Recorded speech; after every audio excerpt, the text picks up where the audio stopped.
is Rob Richardson, and he's going to be presenting on a deep dive into the Git folder. And I am personally very interested in this. I use Git every day, and lots of things about Git mystify me. So, Rob, you can take it away. Welcome to the definitive deep dive into the .git folder. Here's the point where I tell you I am definitely going to post the slides, but in this talk, there are no slides. This is only live demos. This talk only has live demos, and so there are no slides. But you can grab the code that we'll look at today on robrich.org. Let's head there. If we head to robrich.org, we'll click on presentations at the top, and here's the definitive deep dive into the .git folder. The code that we'll look at is online right now. While we're here at robrich.org, let's click on About Me and we'll learn some of the things that I've done recently. I'm a Cyril developer advocate. If you're having trouble taming your data mesh, I'd love to learn from you. I'm a Microsoft MVP, Docker captain, friend of Redgate. AZ GiveCamp is really fun. AZ GiveCamp brings volunteer developers together with charities to build free software. We start building software Friday after work. Sunday afternoon, we deliver the completed software to the charities. Sleep is optional, caffeine provided. If you're in Phoenix, come join us for the next AZ GiveCamp. Or if you'd like a GiveCamp here in Virginia or wherever you're connecting from, hit me up on email or Twitter and let's get a GiveCamp in your neighborhood too. Some of the other things that I've done, I do a lot of teaching and training and consulting. If you have that need, let's chat. And one of the things I'm particularly proud of, I replied to a .NET Rocks podcast episode. They read my comments on the air and they sent me a mug. Woo! So there's my claim to fame, my coveted .NET Rocks mug. So let's dig into Git. Our goal today is to look at the .git folder, to open up every file inside that .git folder and understand what it does. So right now I have an empty directory and let's make it a Git repository, Git init. Now, once I've done that, my prompt does interesting things. That's really cool. Now we have this .git folder. Let's open it up in VS Code. Now, by default, the .git folder is hidden from VS Code, so we don't actually see it. But if we open up inside the .git folder, now we can wander through the details. Okay, let's take a look at the objects folder. Now, right now it's empty. It only has the info and pack folders that are themselves also empty. Let's create a new file. Echo file1 into file1.txt. We'll git add file1 and git commit -m. File1, breaking tradition of calling the initial commit. We now have a commit inside this repository. So let's take a look at how it's stored. If I pop open this .git folder, I can now see I have some content in this objects folder. Let's do a git log. Git log. Here's F065C20. And I can see that I have an F0 folder. And inside there is 65C2. There's that commit. Now, if I pop it open, it's binary. And so it looks like a jumbled mess. It's actually zlib compressed. So there's many ways that we can unzlib compress something. We can use Perl. We can use OpenSSL. That's pretty fun. We can use Python. In my case, I used this little program called Unzipper that I wrote. And Unzipper just open with code. Unzipper is this Node app that will just read the file and unzlib compress it and then output it, splitting by nulls. So let's unzip that file. I'm going to come here into the .git folder. We have the objects folder. And we can say unzipper F0. And let's go grab that file. Here's the contents of that file. It says commit 178. Here's a tree reference. Here's the author, the committer, the file. This is my commit message. And so we can see the content of that. Hey, 0B9F, that looks familiar. Here in Git, we saw a 0B folder, and we have a 9F in there. Let's unzip that one. unzipper 0f 0b f. There we go. And so this says that it is a tree node, and it has some file permissions or file attributes, execute and read and write attributes on that file, and then some gunk. Well, yeah, it's encoded again. We can use a git command to do this. Git cat file. Let's give it a T to say type. Actually, let me back up to here. Git cat file -t 0b9f. Now that says that that's a tree node. We can also look at the other one that we were looking at before, F065.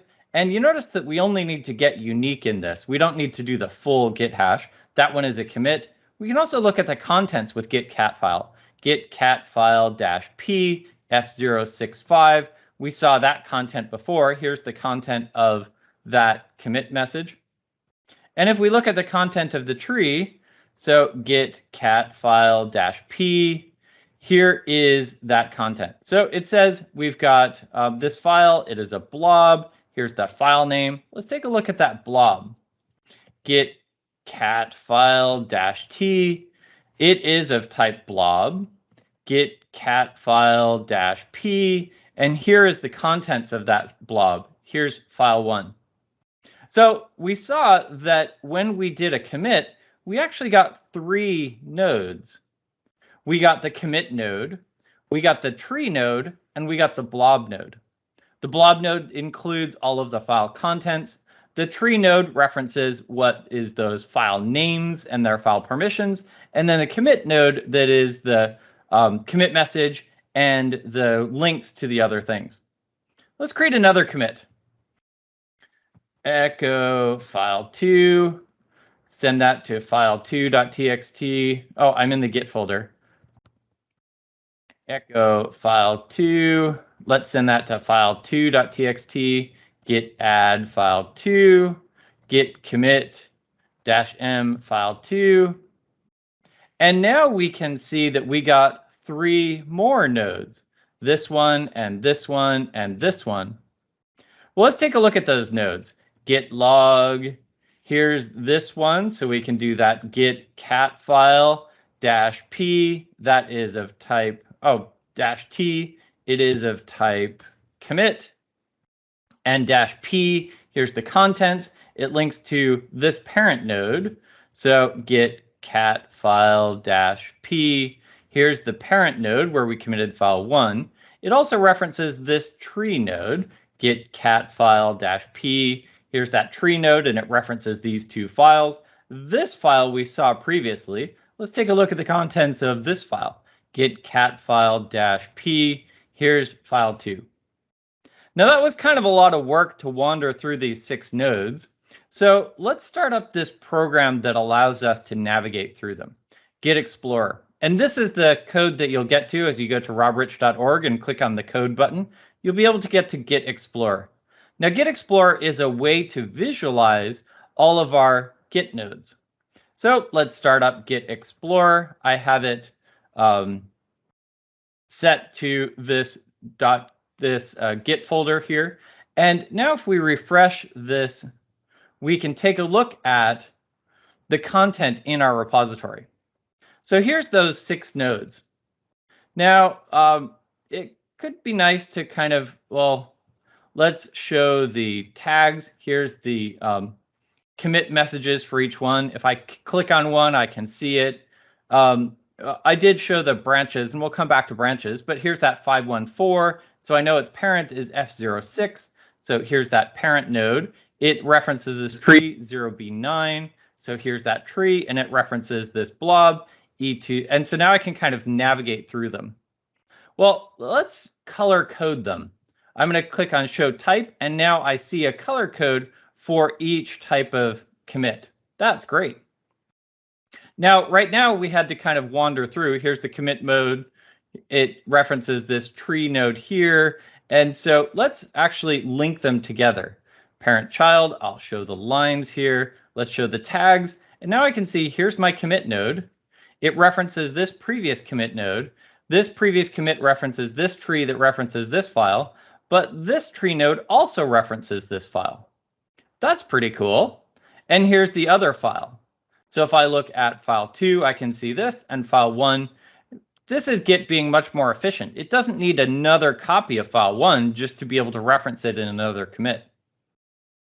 Cool. So now let's start talking about some weird scenarios. What if I were to say echo file 1, and I'm going to put it in, let's actually say echo file 3, and I'll put this in file 3.txt. Git add. Actually, let's come back and let's take a look at our repository. We still only have 6 nodes.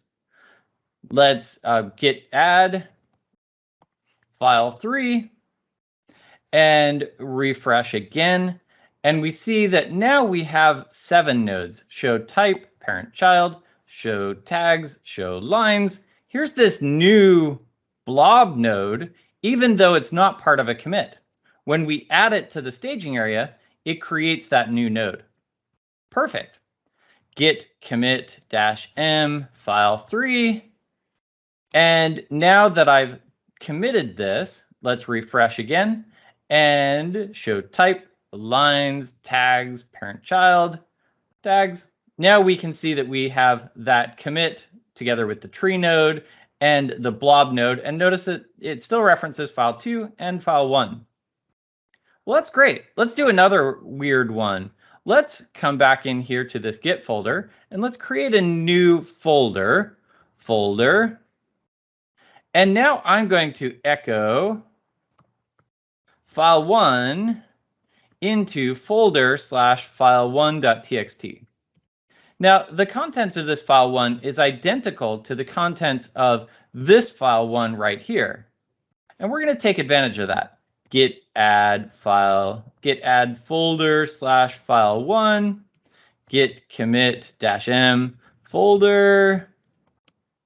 And now let's refresh it and see what it did. Refresh, show type, parent child, show the lines, show the tags. Ooh, it created this new commit. It referenced this tree node. Now notice that this tree node references the 3 files that are in this folder, but it also references another tree node for the folder. Now, it already had a tree node that did the job, so it just referenced this tree node, which referenced this blob. Notice we only have 3 blobs. We have this file 1 blob that is referenced by lots of things. We have the file 2 blob and the file 3 blob. We did not need to duplicate this blob just because we moved the file into a different folder, or in this case, duplicated the file into the other folder. That's cool. So we got to see some interesting things. Now let's say echo secrets into file 4.txt. Git add file 4, git commit -m file 4. Okay, I just committed this thing, and the unfortunate part is that I accidentally put secrets in this file. Uh-oh, I've got secrets.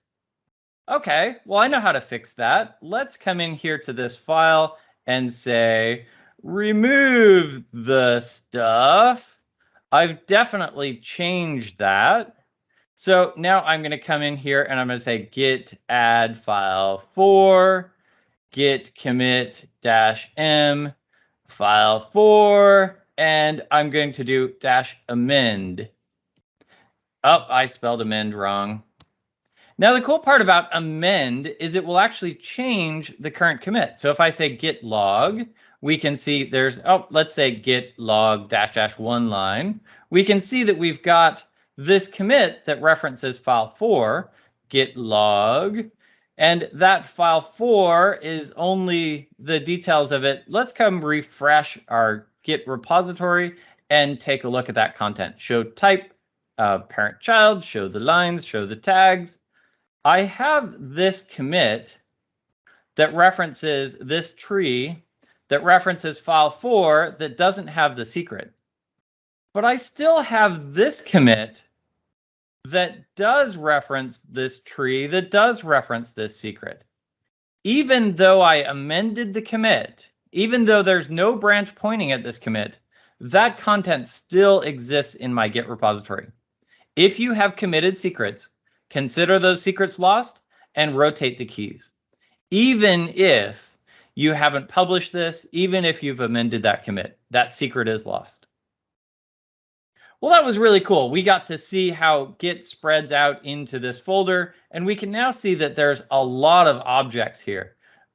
In time, these objects will start to sprawl, and under the hood, Git will run gitgc, which will automatically compress all these into the pack folder. So we saw here how we had this pack folder and it's empty. If we were to run gitgc, it would go grab all of these details and stick them into that pack folder. That's cool. That's how Git stores all their objects. Now, along the way, we also found things like head and head and main. Let's go look at those. Let's go look at how refs work. Well, we have this file called head, and it says it references refs heads main. Okay, so let's go into the refs folder. Let's go into the heads folder. Oh, here's main. And main points at 260B. Well, that looks familiar. Git log -- one line. Head points at main, and main points at this commit, 260B. Well, what if I do this? Git checkout here. Now it says I'm in a detached head state. So, like, I took my head off? Yeah, that's kind of weird. What this means is that this head file no longer points to a branch. It points to a commit. Now I can continue committing content. I could say echo zombie to zombie.txt, git add zombie, git commit -m zombie, and it'll all still work. But let's say git log -- one line. Oh, let's actually go say -- graph and decorate and all. Git log -- one line. Oh, -- graph -- decorate -- all will show me not only my stuff, but also the other stuff. I'm still committing, but there's no branch pointed here. Now, as part of that gitgc process, it will go clean up any unreferenced branches. So what it's telling me here with this detached head state is that I need to do a branch. Git checkout -b, new branch. And now I'm no longer in this detached head state. I'm just ready to go. So git log -- one line -- graph -- decorate -- all. Head now points at new branch. Perfect. So head points at refs heads new branch. Refs heads, here's new branch, and the commit that it points to. Well, how do tags work? If I say git tag v1.0, I'm going to say that 1.0 was when we released right here. And so now if I say git log -- one line -- graph -- decorate -- all, I have this tag. Well, let's go look through our .git folder. Ooh, we have this tags folder. Okay, so here's this tag, and here's the commit that that tag points to. Now, technically, if I wanted to move this tag, I could say, let's go copy this, and let's go paste it there. And now if I do a git log, the tag moved to here. Yeah, technically we could do this, but really the only way you can break Git is by changing the files inside the .git folder. So let's not do that. Let's put the tag back where it was. But these tags and branches are just name tags. Now let's talk about how we would do remotes. I have another empty folder here, and I want to make this a server. Now, instead of just git init, I'm going to say git init -- bear. And by saying -- bear, it will only create the contents of the Git folder. It will not create the outer checkout directory. Here's my server. Now, this server happens to be one folder up from here. So let me say git remote add origin, and I'll give it the path to origin, which is server.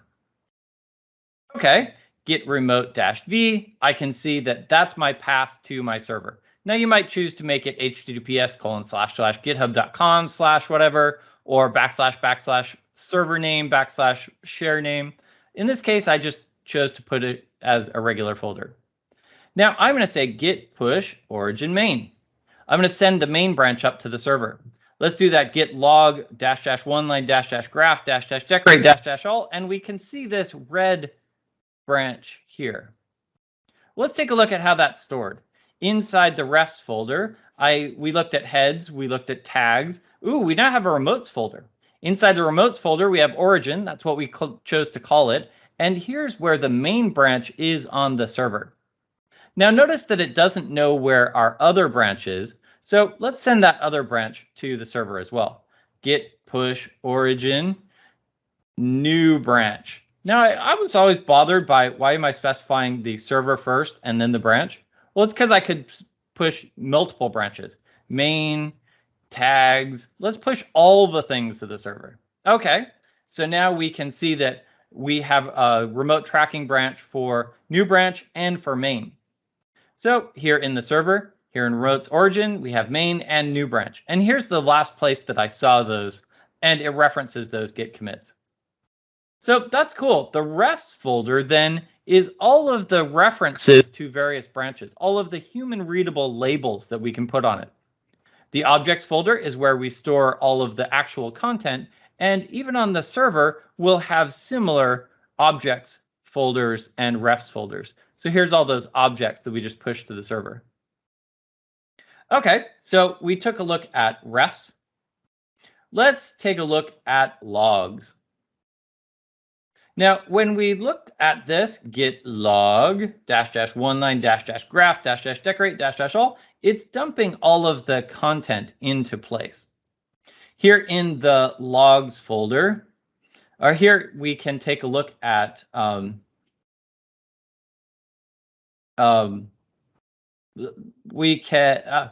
so what if, for example, I said git checkout git branch -d main. So I've deleted the main branch, and I'll say, no, I really mean it. Git log --one line --graph. I no longer have a reference to main. Well, actually, we have that origin, so let's go delete that. We remove this reference to main, and now we have no reference to main. Where did it go? Here's where we can use git reflog. Now, git reflog is a great command at being able to look through the logs to be able to find where it was. Now, it shows us that we had this commit 260b right here. So based on the reflog, I know that I can say git checkout that commit, git checkout -b main, and now I've gotten main back. Perfect. Where is reflog stored? Well, here inside the logs folder, we have the refs folder, and we also have head. Here's how head has moved in all of these places. It started out with nothing, and it moved to here. Here's the details of who did what. It moved from here to here. It moved from, and so I can take a look through this history, and that's what git reflog was doing, is seeing how we moved between our various things. We also have reflogs for each of our branches and each of the branches in our remotes as well. So that's really cool to be able to wander through the logs and be able to see where our branch was. If you've accidentally deleted a branch, reflogs is a great way to get back to it right away. So we looked at logs, we looked at objects, we looked at refs. Next, let's look at hooks. Now, if we open up the hook, this looks like a shell script that does some interesting things. Apply patch, commit message, ooh, post update, pre-commit, pre-push. These are all shell scripts that do interesting things, but they end in .sample because they're not actually shell scripts. They're just example shell scripts. So let me come in here and go grab some example hooks and put them here. And now, rather than just having a dot sample, I have the actual message. Now, in this case, I just said echo the hook name and the arguments given to it. But now we can see all of the things as we call hooks. So let's do some Git history and take a look at how this works. Echo file5 into file5.txt. No hooks yet. Git add file5. No hooks. Git commit -m file5. Ooh, we got the pre-commit hook, the prepare commit message hook, the commit message hook, and each of these hooks ran as that shell script to accomplish the task. Anytime any of these events happen, if there is a file named exactly that, it will call that, passing in various arguments that we can use to make decisions. Hooks are great, for example, at linting all of the code that I just changed, or running all of the unit tests, or validating that the commit message matches the format that we expect. This can be perfect for that. So in this case, we got all of these commit hooks. Let's say git push origin main, and now we have a pre-push hook, and we could also put hooks on the server to, for example, deploy our content in interesting ways. Now we'll leave those hooks in place, but the interesting thing is now that I've built up all these things, I want to say git add .git/hooks/add apply message hook. I want to add that git status. Nothing changed. We can't commit content inside of our .git folder. So in this case, even though I created that script exactly there, I can't use it, or I can't share it rather. This commit hook would only happen on my machine. Now there are various packages.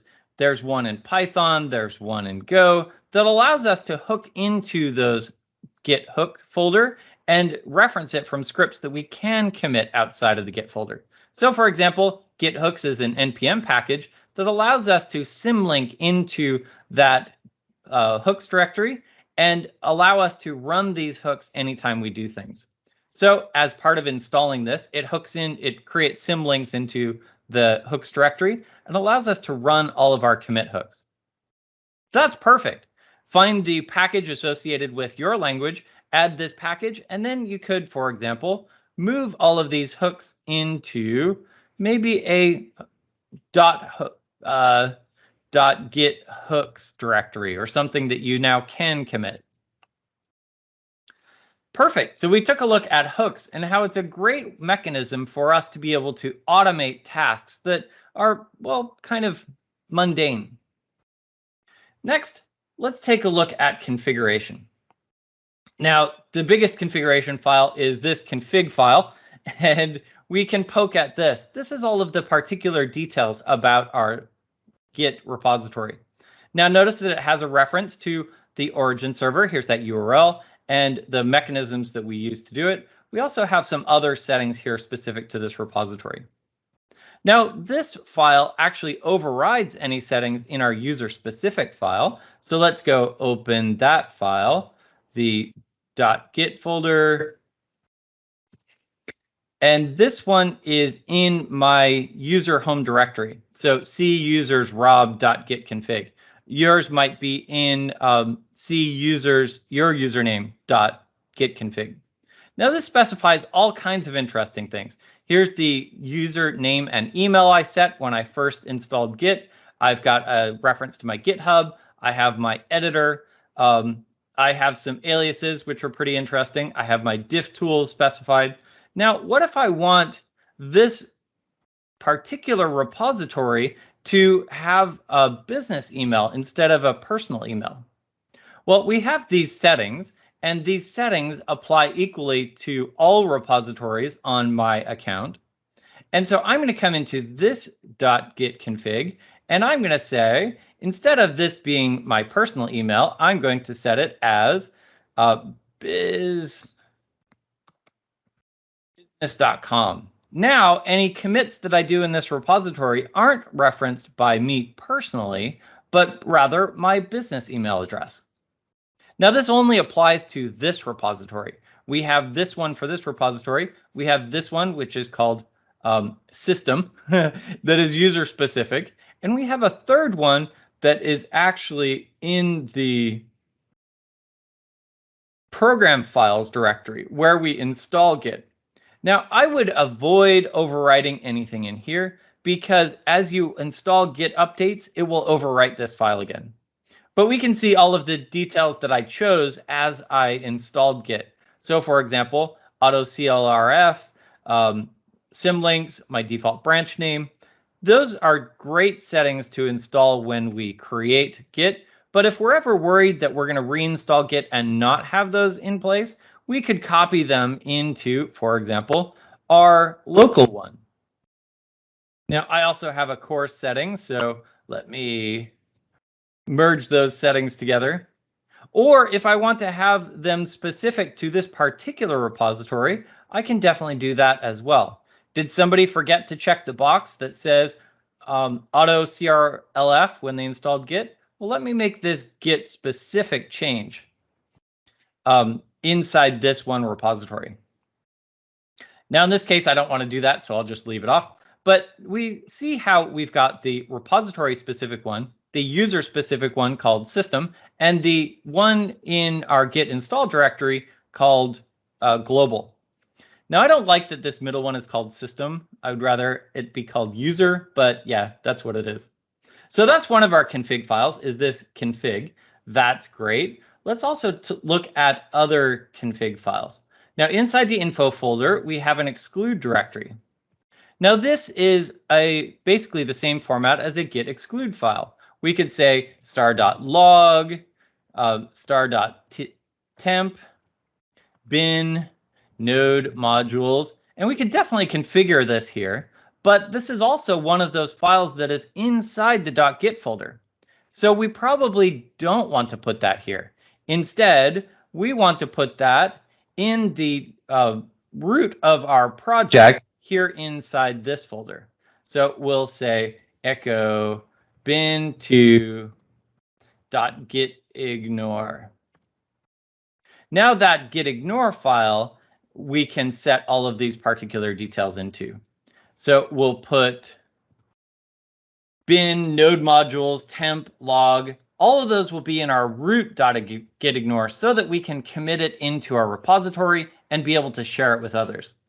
The info exclude file is interesting because it is a .exclude folder, a .gitignore, but let's not use it. Next, let's take a look at the description file. This one is the repository description if we're using Git InstaWeb. Now, Git InstaWeb is a web server built into Git. It doesn't work in Windows, but it works in Linux and Mac, and it allows you to host your repository on an HTTP server.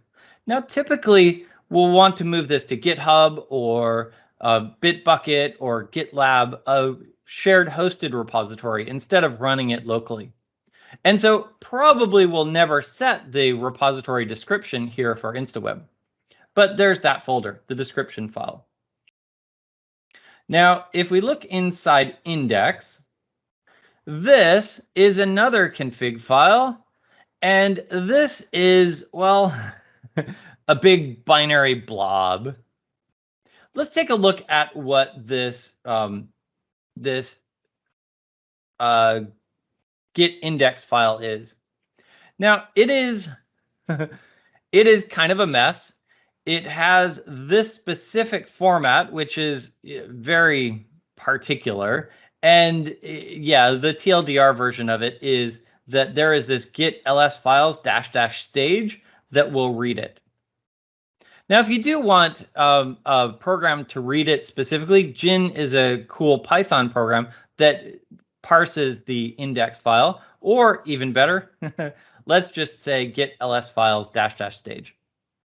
Now, the cool part is that this index file keeps track of all of the files in my working directory. Now, it's not all of the changes that I've made that I haven't staged, but rather all of the changes that I have staged. Here is the blob of the file when it was committed last. Now Git doesn't need to traverse through all the commit nodes, all the tree nodes, and all the blob nodes to be able to diff the file from what it was previously to what it is. It just needs to SHA the file that we have on disk and validate that the SHA is exactly the same. It has the file and their paths, and so it uses this as a really quick index so that when I say git status, it can return right away. So that's the index file. Parsing it is weird, but git ls files is perfect for that. Next, let's take a look at temp files. Now, there's a lot of temp files here. We can take a look at commit message. Now, this file is a temporary file passed between hooks. Now, we notice when we call in hooks, so let's go look at pre-commit, it passed in some command line arguments. Now, what it passed in was a reference here to this commit file. Now, that's great. I can now take a look at this commit file and I can make it some adjustments. When I save it, I will push that back into place. Now, the cool part is that we are able to do that from the hook. The bummer part is it writes it to disk. So you may find commit message, you may find commit edit message. Sometimes you'll find orig head. Sometimes here in the info folder, you'll find a refs folder. All of these are temporary files that Git will use as it navigates through the various pieces. Now, this has been a lot of fun being able to look at every file inside this .git folder. We saw how Git stores its content in the objects folder. We saw how we create human readable branches inside the refs folder. We saw how we could use hooks to create automation in really elegant ways. We saw how we had config files, including exclude, index, and others. We saw how we have temporary files in here, and each of those are kind of the categories of files that we have here in our .git folder. A great article, if you want to continue reading, is this one, where it starts talking about each of those files. Now, it identifies each of those files, what it does in particular, and how you might leverage it, which is really elegant. If you want to grab our visualization program, let's refresh it here and take a look at how our Git history has been doing. Parent child, show the lines, show the tags. If you want to take a look at this program, then you can head off to robrich.org, click on the code here, and it'll get you straight to the Git Explorer GitHub repo. Feel free to comment on it, create pull requests or issues, and I would love your feedback there. It's been a lot of fun getting to show you all of the internals of Git and all of the various pieces inside of it. We definitely didn't talk about every Git command, but we talked about every file inside the .git folder. For those of you watching the video later, hit me up on Twitter at @Rob_Rich, and let's continue the conversation. For those of us who are here live at Nova, what are your questions? What are your thoughts?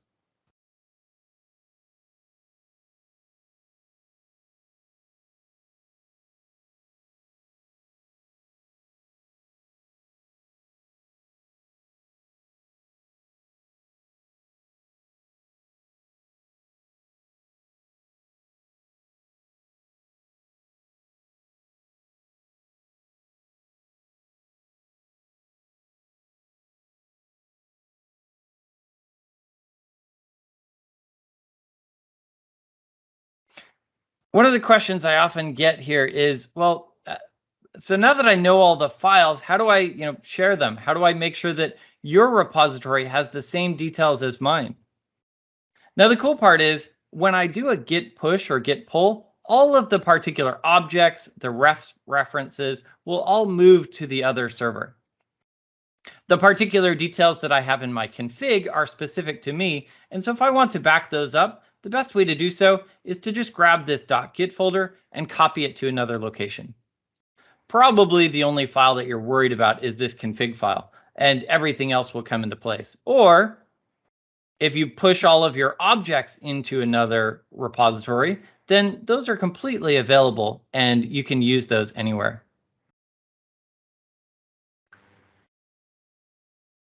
Hey, Rob, I saw that David has raised his hand, so if I muted him, David, do you have your question? Yeah, can you guys hear me okay? Can hear you I now. can. Perfect. I wanted to circle back to an earlier component of your presentation. Very in depth, very informative, by the way. Thank you. Sure. Around the secrets. So you suggested or said that basically once a secret is committed, whether it's amended, what have you, basically just consider it compromised at that point. Rotate your keys, do what you have to do. Does that still apply if your team is using a rebase strategy as opposed to a merge strategy? So we're on GitHub and we're trying to keep commit history clean. So before pushes are actually done, we're rebasing origin master. And then once code reviews are complete, we're squashing and merging. Is that secret still in that history in that case? Good question. Let's do it. Let's do git log dash dash one line dash dash graph dash dash decorate dash dash all. And we can see that we've got main here and it's doing all the things. And I created this new branch that had some extra content on it. And so let's take a look at this. Now this commit is 02A4F6FC3. And if we pull up our Git history, we can see that show type, parent, child, show the lines, show the tags. Here's this new branch, and we can see that content. Now let's do exactly that. We want to keep our Git history clean. So git checkout, new branch, git rebase main. We got our hooks. That's excellent. Now let's take a look at our history. Okay, so now it's clean. We no longer have 02A4FC. We have B0BC76. Now we haven't talked about secrets, but let's presume that there was a secret in that commit and I amended it and I rebased it. Refresh, show type, parent, child, show the lines, show the tags.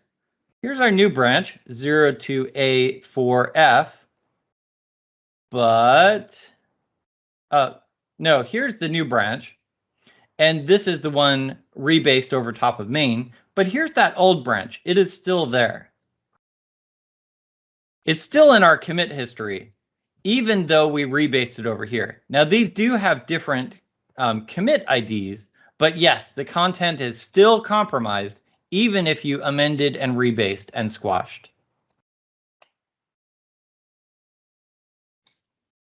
Good to know. So it's really just stuck there. Once it's inadvertently committed, it's compromised. It is. Now you might take a shortcut to say, well, I haven't Git pushed it yet, so maybe it isn't compromised except for on my machine. That's still a fragile assumption.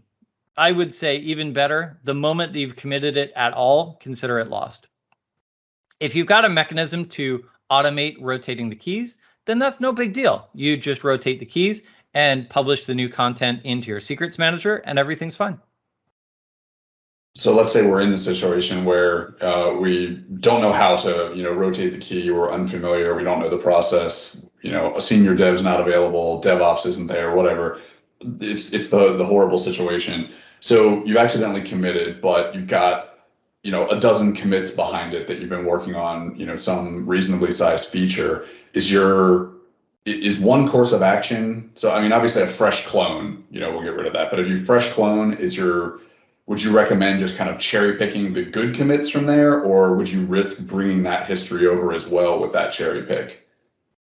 If you cherry pick, you are rewriting the history, and so you're removing the commits in the middle. That doesn't remove this old branch, but it does put the new branch in the correct order. The hard part now is in your Git commit history, you have two branches. Let's do that. So git log dash dash one line dash dash graph dash dash decorate dash dash all. I will say git push origin new branch. Now I have to force push, and I can do that because it's my local branch. Now we have a complete straight line, and I say that commit is poison. I don't want that commit in my thing anymore. Okay, git rebase dash I. I'm going to go to the one right in front of it. And I'm going to say, I don't want this commit in my history at all. Okay, So it cleans it up. It does all of the things.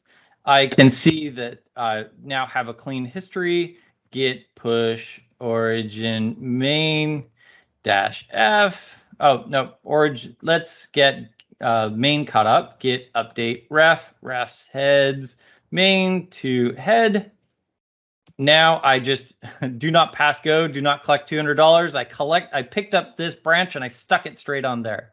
So let's git push origin main and new branch, and I will force push it and I will send tags. And I've now done everything to clean up my history. And so now the server and the client and nobody should have that reference to folder, right?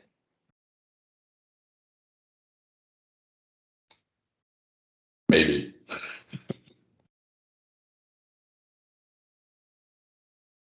It's still right there. Sorry. It's still in your history. Gotcha. So even with cherry picking, that's still, you're still at risk of pulling that history over. Right. So let's go grab this commit and let's say git cherry pick into my branch. And now I've got that commit stuck on top. So I reordered them. Git push origin new branch. And it's still in my history. The old one is still in my history. Now I chose to do that because trying to find which commit it was interesting. But this one references this tree node right here, which references this tree node right here, 0b5, and that is 0b9. Here's that tree node, and there's the file inside of it. Yep. The moment that you push a commit into Git's history, it's like a double entry bookkeeping system. It is in Git's history. The best way to do it is to rotate the secrets. And I know that's difficult, but yeah, the senior dev isn't available. We don't know how to do it. So now what? 2 weeks ago, we should have built an automation script where it's like, hey, I got stuck. Let me push rotate keys.bat and then go automatically rebuild it. Or the scenario that we found ourselves in, what if we have a problem and we don't have a cure? Do we shut the business down? Do we try and compensate in an elegant way? What do we do until the vaccine is available? That is a tough problem, and the answer may be different for your business than for others. Yeah, you've got my vote with the 2 weeks ago. We should have written something to automate it. Thank you. Yes. The hard part is it isn't important until we leak a secret, and then it's like, okay, it's important now.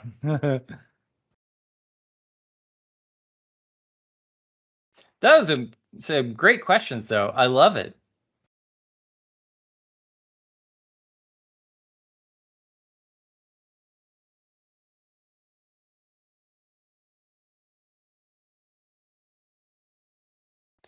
So one of the things that we stumbled into was we rebased here. And when we rebased, we had this file 96720, or we had this commit 96720, and we stuck it over top of this new branch. And now it's here, and we had B0BC7, and we rebased it, and now it's 96720. Why did the commit hash change? Well, that's interesting. The commit hash is actually a hash of the child nodes and the parent nodes, or rather the contained nodes and the parent nodes. So here's this parent node, and it has this hash. So here's that parent node. And then it also references this tree node. And so here's this tree node. So the commit hash for this commit is a mash of this hash and this hash. So I changed this hash. I changed its parent. I rebased it. I changed the base commit. And therefore, I changed the formula that it used to move the content. Now, even though I moved the content, it's still referencing the original tree node. So it's just referencing this tree right here. It didn't actually need to rewrite that. But in the course of rebasing, I did change the contents of that. Now in Mercurial, it also included the author and the committer and the date and time. Git doesn't include those in its Git hash. It only includes the parent nodes and the tree nodes that it references. If you have questions, hit me up on Twitter at Rob_Rich, and let's definitely continue the conversation. This has been a lot of fun. Well, Rob, I will tell you, I thoroughly enjoyed your talk. I'm probably going to watch it again because there's just so much stuff in there. So thanks a lot. Yep. Thanks, Leonard.